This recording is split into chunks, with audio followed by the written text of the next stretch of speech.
Magandang araw mga kaibigan.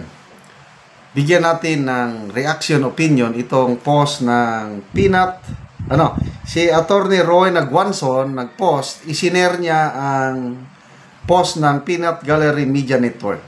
Pahayag ito ni Congresswoman Leila de Lima na kung saan todo rescue, sinusuportahan niya.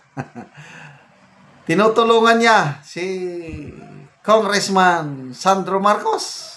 Paano ba yan? Di ba, number one anti-Marcos itong si de Lima noon. Sila yung mas sumisigaw ng diktador, magnanakaw, ikulong, hukayin ang Marcos Sr. sa libingan ng mga bayani, hindi siya karapat-dapat doon. O ngayon, sila nang magkakampi. Ganun ba yun? Okay. Ito, tungkol ito sa mga akusasyon ni Saldico na itong Congressman Marcos nagsingit ng 51 billion budget insertion. Sumagot si Congressman Sandro Marcos, destabilizer yan. Nanawagan siya sa taong bayan, huwag kayong magpabudol kay Saldico. Isang kriminal yan. He just want to destabilize o pabagsakin ang gobyerno. Ayun, sinangayunan ni Congresswoman Leila de Lima. Ito, Representative Leila de Lima of Mamamayang Liberal Party List expressed her agreement with House Majority Leader Sandro Marcos, saying that former Congressman Saldico recent video expose give the impression impression of destabilization. De Lima made this statement after latest video release on November 25, where he accused Sandro Marcos of inserting nearly 51 billion into the national budgets for 2023, 24, and 25. Also claimed that President Bongbong Marcos made a 100 billion insertion in the 2025 budget with a 25 billion kickback allegedly going to him. Marcos immediately denied the allegation, describing them as part of an orchestrated destabilization attempt. He said intelligence reports points to supposed coordination with individuals interested in undermining the current administration. Marcos insisted that the accusation were not revelation but political maneuvering.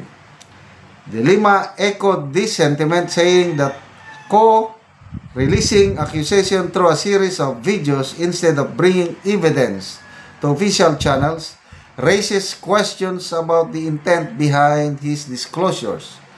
She noted that the style of releasing expose in fragments creates speculations about whether there is a broader agenda at play. She added that the public cannot determine whether statements contain full truths, half-truths, or embellished claims, especially given the lack of formal documentation. According to her, the way these videos are being released contributes to the impression that the effort may be aimed at destabilizing democratic processes, something she urged the public to avoid. Remains a central figure in the controversy surrounding budget insertions and alleged corruption in flood control infrastructure projects. He has been in hiding abroad for several months and is currently the subject of an arrest warrant. De Lima called on to return to the Philippines and present his evidence in the proper legal venues, stressing that if he truly possesses the truth, he should be willing to defend it formally before the appropriate authorities.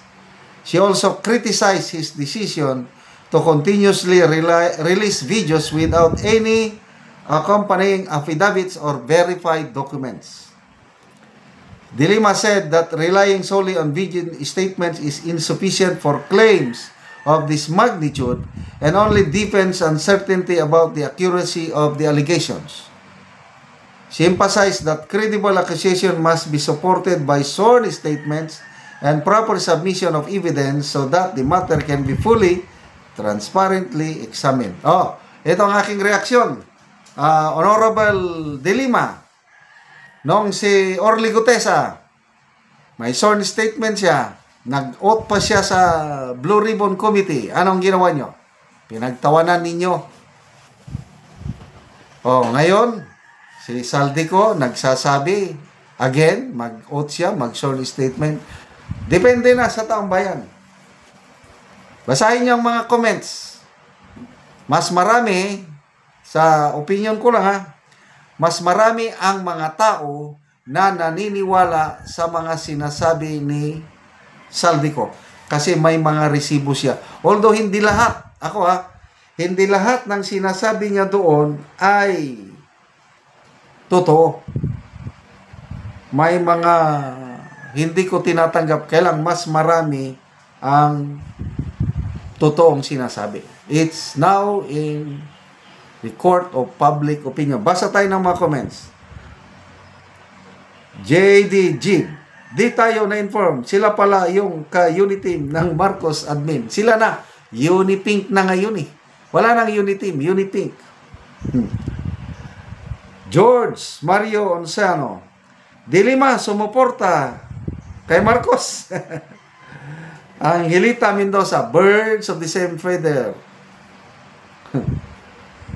Katadana, di ba anti-Marcos yan dati? Anyari ating, sabi ko na nga bumaliktad na. Antonio Fuego, you can see how both factions benefit from each other. The yellow side, who has been quoting never again, seems like lost its track to let's do it again.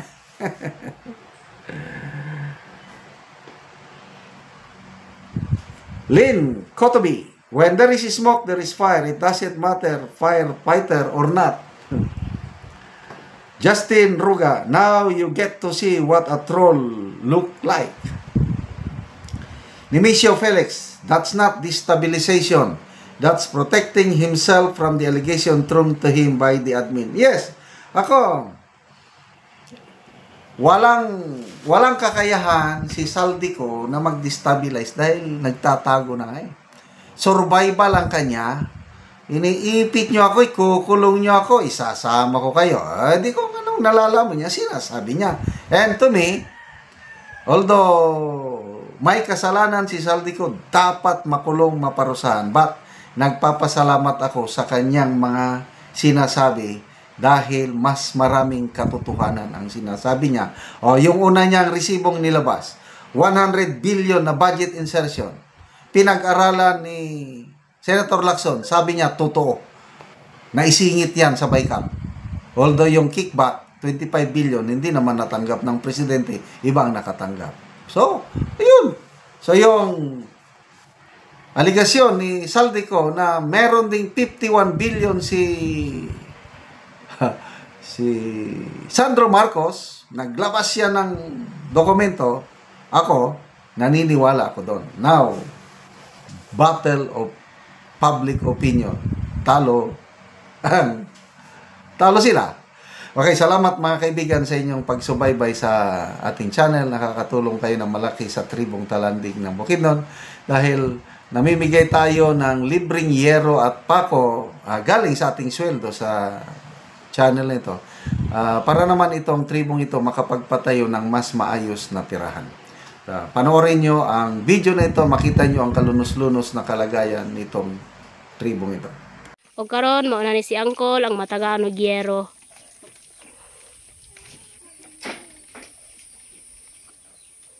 So mo ni ang balay ni Angkol nga kuan lang, kawayan lang tanan, kawayan. Oh. So among gitagaan og yero aron pud makaatop siya. So mo ni ilang kahimtang nga kawayan lang ang ilang atop. O apil pod ang ilang dingding kawayan. So makita gid nimo nga luoy gid kay sila. So apil pod ang ilang abuhan. So mo nilang ilang abuhan. So kawayan lang pod ang ilang atop. Og karon ko sa imong masulti nga natagaan kag yero nga nasurvey gid namo ang imong balay. Salamat sa Ginoo nga tagaan kong supply sa kuan. Kung wala ang tabang nga sin di pag yun ni mailisan. O so kawayan lang yun ang imong kuan atop. So magpasalamat ka sa Ginoo kay natagaan kag yero, Kol. Pila na imong edad, Kol? Si Uncle 51 daw iyang edad. So na kay anak, Kol? Pila, Kol, imong anak? Duha. So si Uncle na anak duha. So mo ni ang ilang kahimtang. So dako kay ang pasalamat nga bisan sa ilang layo kay ang ilaha, so naabtan gihapon sila sa panghatag og sin. So Kol, salamat pud kaayo nga nakaanhimi sa imong balay ug nabisita gyud namo. So unsa ra di imong panginabuhian, Kol? Umurag yapon. So manguma lang ka, Kol. So panginabuhian ang Kol, mag-uuma lang siya. O sige, Kol, salamat. Salamat.